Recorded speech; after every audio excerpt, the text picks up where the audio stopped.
Welcome to Nasdaq Trade Talks. I'm Jill Malandrino, global markets reporter at Nasdaq. Joining us for this segment, we have Gab Columbro, executive director with FINOS, the FinTech Open Source Foundation. Gab, it's great to have you with us. Welcome to Trade Talks. Thank you, Jill. Great to be here.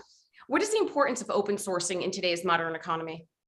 Well, I think in one word, you can say it's vital. Open source and before that, open standards have really reached what I would call an unprecedented level of criticality in the global technology stack and really have a fundamental impact on global economy and really our daily lives. I mean, if you're a consumer and you're using a phone or a TV, whatever brand, you can be absolutely sure you're using open source components. If you're driving a car, you're most likely using an Android or automotive grade Linux operating system. But when you talk about enterprises, open source has delivered pretty much any piece of groundbreaking innovation in the last 20 years, pretty much in every layer of the stack. There will be no blockchain without open source. There will be no major acceleration in AI and ML without open source components. And if you're running cloud, you're probably running open source software. And so just to give you an idea, 97% of fintech code bases contain open source, 98% if you're considering healthcare. So, and these were historically sectors that have been very open source allergic. So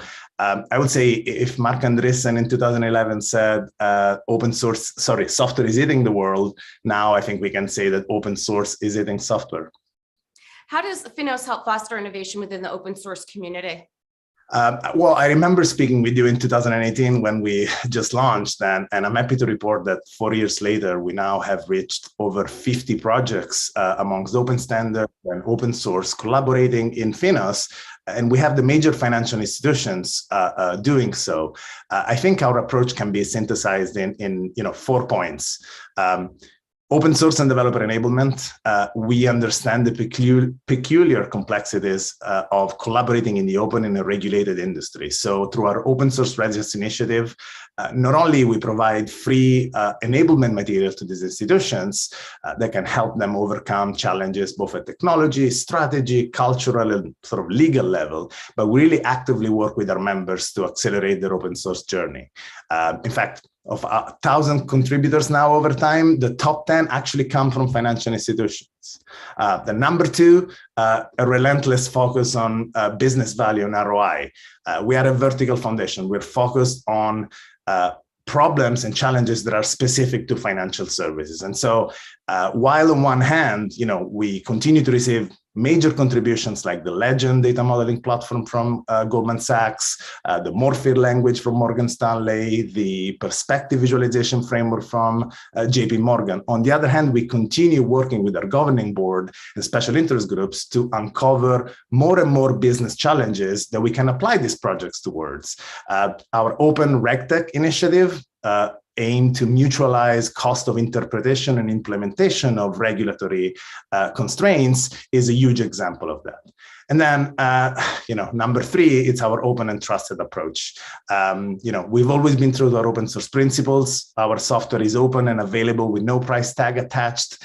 But we also ensure that through our governance and our day-by-day operations, FINOS is always a level playing field for all constituents, not just financial institutions, but fintechs, regulators, technology firms. So it's no surprise that we are seeing now also even established consortia like ISDA or EDMC joining FINOS to accelerate their standardization process through open source.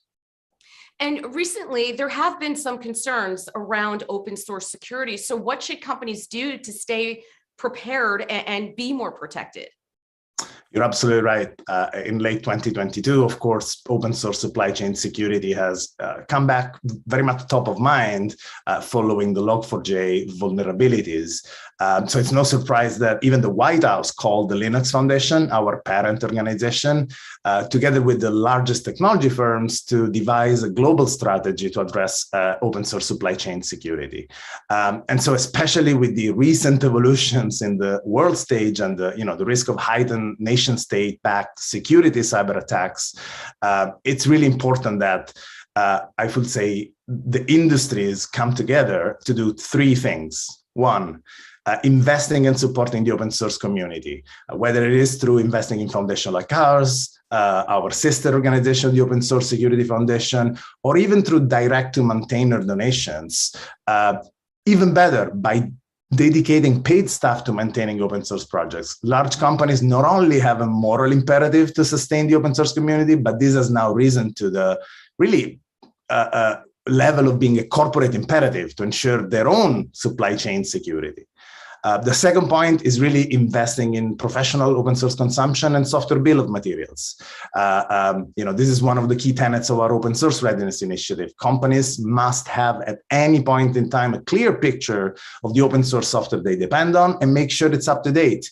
If you remember the Equifax breach a few years ago, that was due to Equifax actually using a very old open source component. So, even the White House last year through the Biden executive order mandated the software bills of materials. So this is a really important aspect that companies should invest on. And number three, really invest in talent and secure coding practices. Very few academic institutions teach you how to code securely. So companies need to invest internally and through foundations, their intern programs to really growing the next generation of secure coders. Yeah, that's an excellent point that you made there, Gab. In the last minute, what trends are you seeing in financial services as it relates to open source? And tell us what's next for Finnos. Absolutely. So I would recap it with, there's certainly an increased investment in both financial services specific project, but really upstream investment. So we're seeing by financial institutions participating to security foundations. We're seeing financial institutions participating to major upstream projects like Linux, Kubernetes, Node.js. We're starting to see an increased involvement from regulators. Again, as part of our Open RegTech initiative, we're working with regulators across the world. We think there is a huge advantage for them to support and promote open source. And I think I would say the third thing is sort of we're seeing this, the world of fintech and sort of incumbent large financial institutions, getting closer and closer together, both by fintechs behaving more and more like financial institutions and actually financial institutions behaving more and more like fintechs. And in closing, what I see next for Finnos, we have a goal to become indispensable for the industry. And so I think in the next 3 years, we would like to see the global financial system running on open source component. And we think we are on the right track to achieve that. All right, Gab, great to catch up with you as always. Thanks for joining us on Trade Talks. I'm Jill Malandrino, Global Markets Reporter at Nasdaq. Thank you, Jill.